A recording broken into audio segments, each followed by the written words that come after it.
Reverend Engineer, Yes, good morning once again. Good morning. So, for those of us who may not know much about the National Communications Authority, help us understand essentially what the NCA does.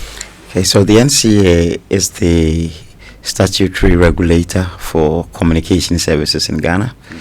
So we are responsible for licensing communication services like telephony, internet, broadcasting, FM, TV. Our licensing, even we give aeronautical radio licenses for aircrafts, maritime radio licenses for sea vessels, among many others. We are responsible for consumer protection within the sector. We are responsible for competition regulation, ensuring that everybody plays fair in the market. We are, among some of the consumer protection functions, we are checking quality of service, billing verification to make sure that people are billing accurately and not ripping anybody off. So these are among some of the things that the NCA is responsible for by law. Okay, so let's look at the 30th anniversary, what it means for the authority and Ghana as a whole. Okay, we are celebrating our 30th anniversary to honor a very important national institution. Appreciate the people, who built it, and also to look forward to renew our commitment to the communication sector in Ghana. The NCA's role, because we are behind the scenes most of the time, but everybody has felt the impact of the decisions that the NCA makes. Today, our lives are very dependent on people leave their phones in their house and they have to go back because their day would be something else if they. But it is the decisions that the NCA has made in granting spectrum, especially harmonized frequencies, that enable large-scale deployments. Standardizing devices so that we can get prices coming down of the devices so that many more people can access these services. So we are reflecting on the journey over the last 30 years. 30 years ago, you had to apply to Ghana Telecom and wait, sometimes months, sometimes years, to get a landline. NCA came in 1996. By 2004, less than 10 years, we made some strategic decisions in giving long-term licenses that drove investment in the sector. And before we knew, we had mobile telephony all across the country. Yeah, so these are the things we are reflecting on, and then renewing our commitment to the future, looking at all the emerging technologies. Now, when NCA started was primarily FM, TV, and telephony. Now it's much more than that. The digital ecosystem is much broader. There are emerging technologies. There is AI, low Earth orbit satellites, etc. It's a more complex environment. Exactly, and talking about the more complex environment, it's important we look at the regulatory landscape, how it's evolved over the last 30 years, and what that evolution is meant for the average Ghanaian. Okay. So for the average Ghanaian, communications is intended to make our lives easier. Today you could deliver messages in a matter of seconds to someone very, very far away, when in the past you had to get transport to go deliver the message. It's safer. The risk of traveling is significantly reduced. There are value-added services that have also emerged over the basic telephony services, like mobile money. So it's changed our lives, and the new innovations that are coming up are all intended to improve the quality of our lives, and it's underpinning, the entire digital economy. Communication services affecting education today, because you have reliable internet service, you can have access to wide array of information from wherever you sit. Research is easier. Commerce today, every business we are here I know you are streaming online. Yeah. You are reaching people in countries, many other countries outside Ghana, which hitherto in the past you could not have been able to reach. So for everybody, communication services has an impact on you. And our job as a regulator is to ensure that these services are sustained. These services are delivered at a very high quality. These services are accessible, affordable, and reliable. Okay, so talking about these services, I mean, we'll get into it a bit more shortly, but from your point of view, for instance, tell us what's been the key achievements of the National Communications Authority over the last 30 years. Okay, so I think I've already mentioned that NCA has facilitated, growth. We were under 1% telephony penetration when NCA was created. Today, for voice services, our penetration is over 127%. It means that we have more telephonic connections than the population of Ghana. Okay, in '96, only a few companies had internet connection, and even that one, some of it was dial-up. You can click, and in today's terms, you can go and eat and come. Okay, so we could only send very basic messages, text-based, but now internet penetration has grown. The speeds of communication services have grown. We are able to push video in a matter of seconds.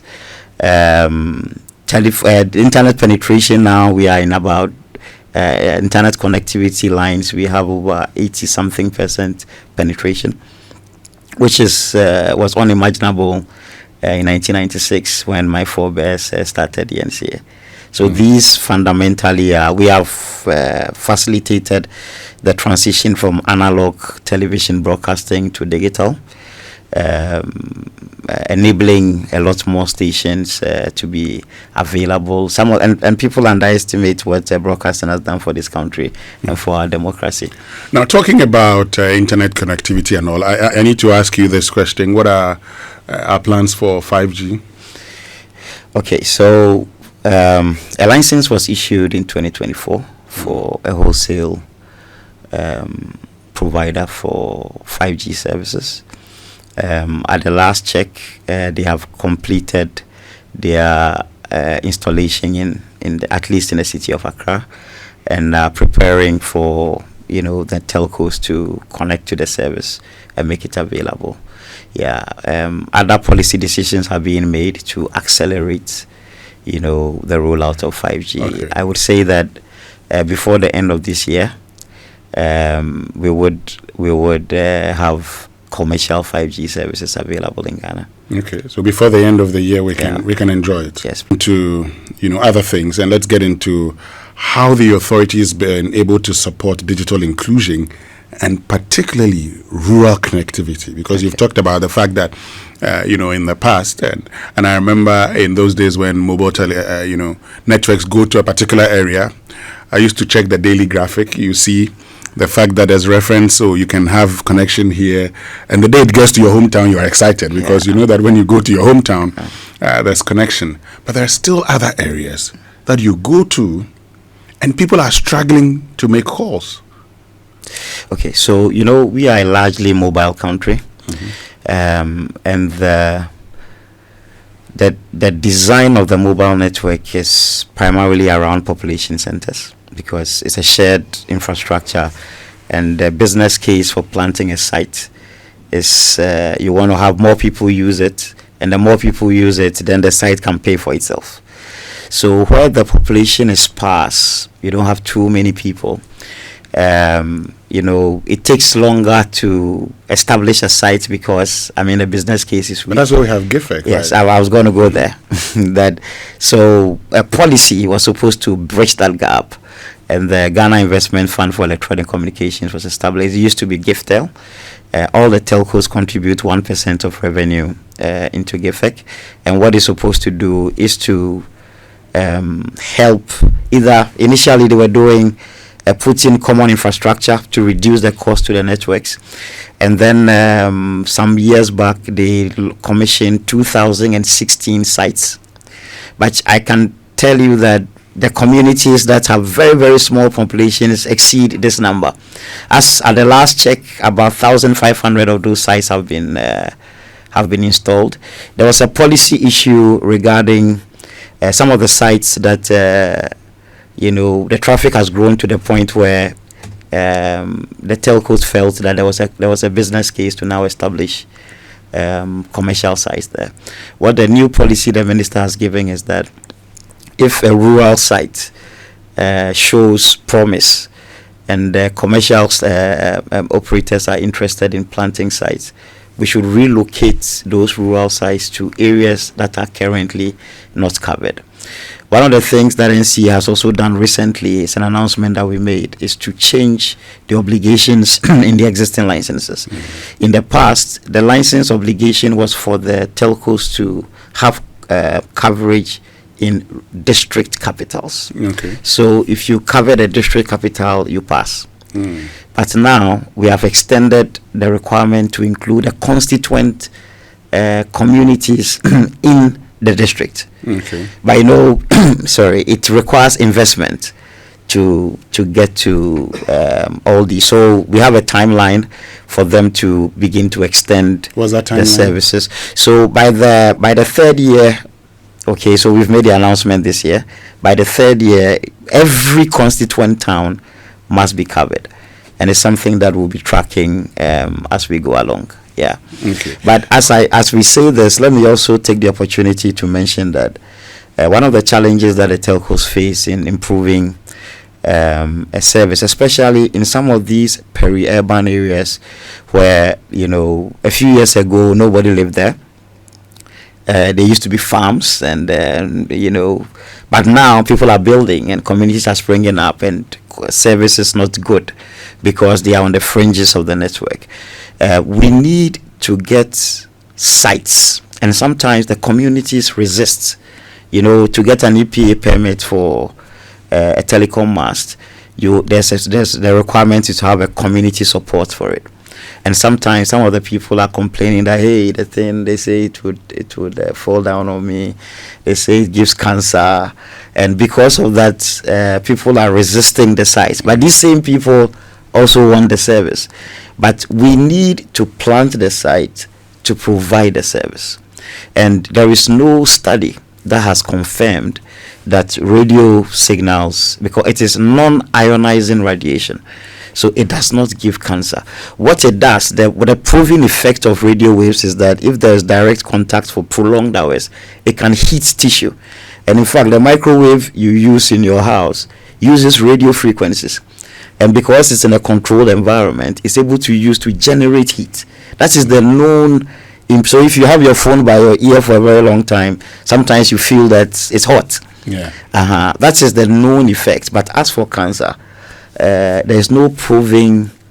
And remember, all of us are around. The signals are around all of us. It's not like we are asking you to we are putting you at risk and we have an exemption. Okay. So we are encouraging communities to support when the tower companies come around trying to get sites. EPA engages them. They should support it. The only way to improve service in your community is for a site to be planted. Okay. Well, still live here on the Super Morning Show on Joy 99.7 FM. And this morning we've been joined by the Director General of the National Communications Authority, Reverend Engineer Edmund Yuenchi Fianco, who is in studio with us. But, talking about complaints also, we know many consumers complain about network quality in various parts of the country. What are you doing about it? Okay, so we do quality of service monitoring because they have obligations that they have to meet. And what we have focused on is service improvement. So when we'll move to sanctions very soon. What we've done from last year is to have baseline measurements, give them an opportunity to improve.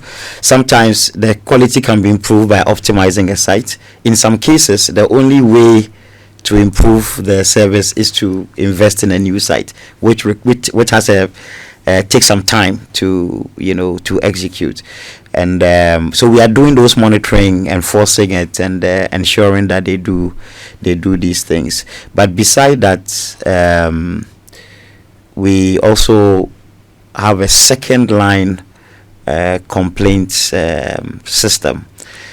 We don't encourage people to call us first. If you have a problem with your network, we encourage you to call the customer the customer line of the service provider. But if you don't get the response that you need, report directly, or it's not satisfactory, then you can report to the National Communications Authority. We are running a 24-hour call center. The number is 0800 30 30 30. If you dial the number, but like I said, our preference is for you to first give the service provider the opportunity to solve the problem. If it's not satisfactory, or you don't get the redress that is needed, then you report to the NCA. If you have persistent coverage challenges in your location, you can report to us, because we also every year we sit with the telcos and look at the areas where service needs to be either improved, maybe underserved, maybe there's service but it's not reliable service. We work towards them improving those areas. So when you report, we will note these locations. We will send people to investigate. If it's confirmed, we will also lodge some of those in our database for some of the investment plans that we work with the telcos on. Okay, so some of the investment plans that you work with the telcos on. Now, this gives me an indication of, something. Okay, you gather these complaints, and then when it's time for your discussions, you do that. But for us as consumers, also, we may want immediate solutions to our problems. Yeah. How do we get that? So I'm saying it depends on the issue. So there are areas that, like I said, when we say optimization, there's a site nearby. They could increase the power a bit to improve the service where you are. If that solution is viable, it will be done, and it would appear like you got an immediate solution. Assuming there is no site near you that can be optimized to improve the service around you, we have to plant a new site. Planting a new site means that somebody must acquire land, and you know how land tenure system we have in Ghana. Okay, somebody must acquire land. They have to order equipment. Okay, so that's why I'm saying that if it is a coverage problem that requires investment, that also requires time. I mean, I can't sweet talk you into anything. That is the reality. That certain problems require time to solve, and then there are those that can be solved, in a matter of days, because the solution to that challenge may just be optimizing, or sometimes increasing capacity on an existing site. So we investigate on a case-by-case basis. Okay. And if it's something that can be done immediately, you can be sure that we will insist on that being addressed. And occasionally, we also bring temporary sites. We have requested the telcos to send temporary sites, especially for special activities, areas that normally you don't have people, using the service there, but something is about to happen, and would require people gathering in that location. They have some temporary sites which are on wheels, okay, that can be transported there to address a particular problem. Assuming the site is down in the community for whatever reason, a temporary site can be put in there to resolve it until the major challenge is resolved. Okay.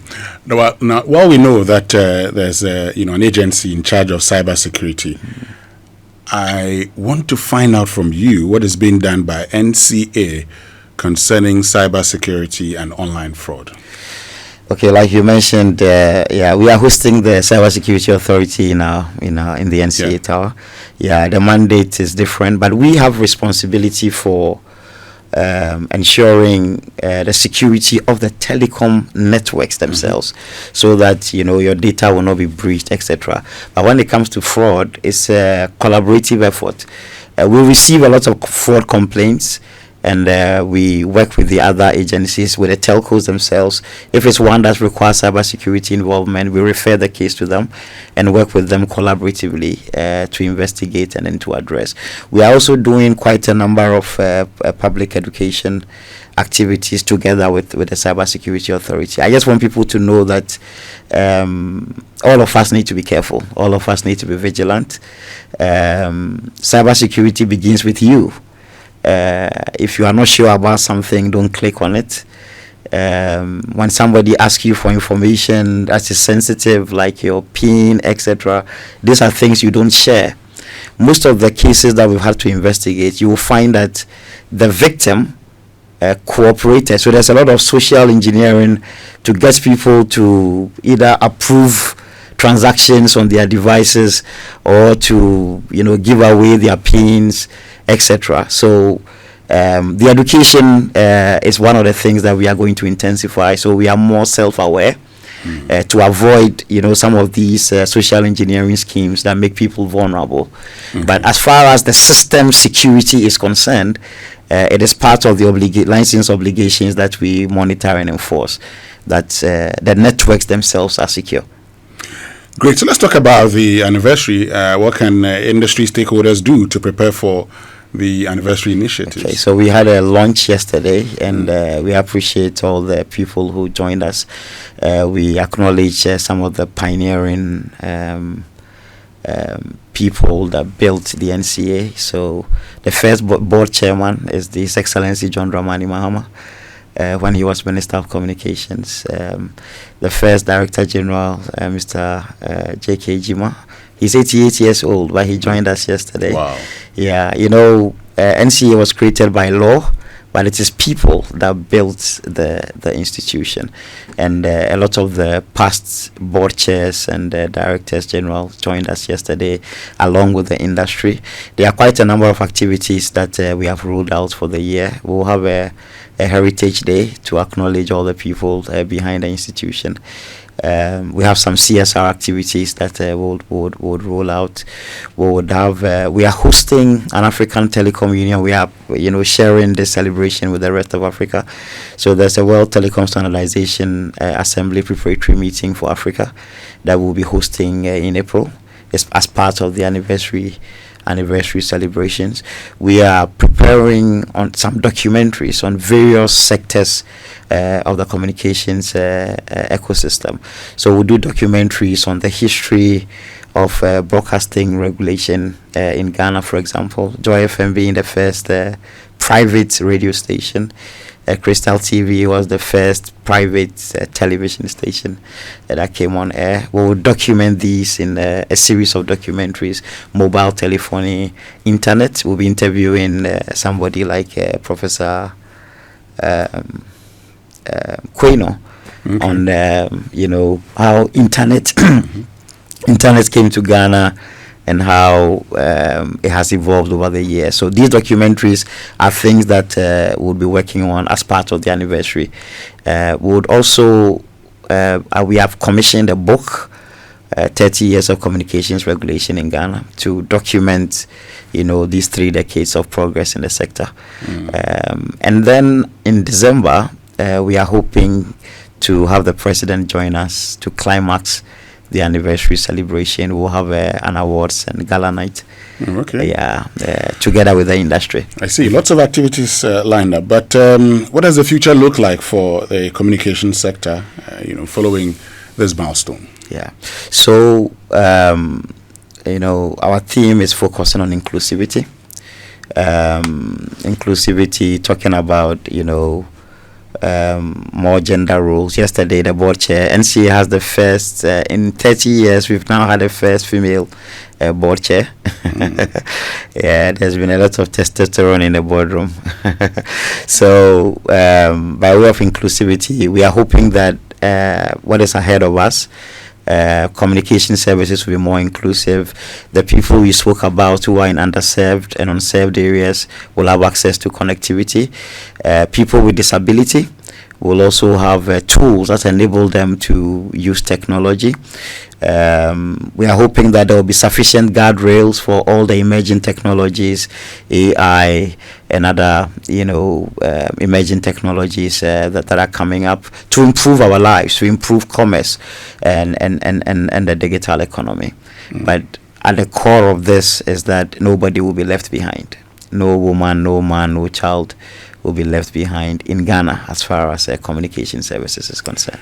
Great. Reverend Engineer Edmund Chifianko, Director General of the National Communications Authority. Before you go, what would you leave with us finally? I would tell everyone to be patient with us as we work towards improving the quality of communication services nationwide, and also covering all the hamlets and towns that are yet to be covered. We are confident that in the very near future, every corner of the country would have reliable, affordable, and accessible communication services. Great. Reverend Engineer Edmund Chifianko, thank you very, very much for joining us this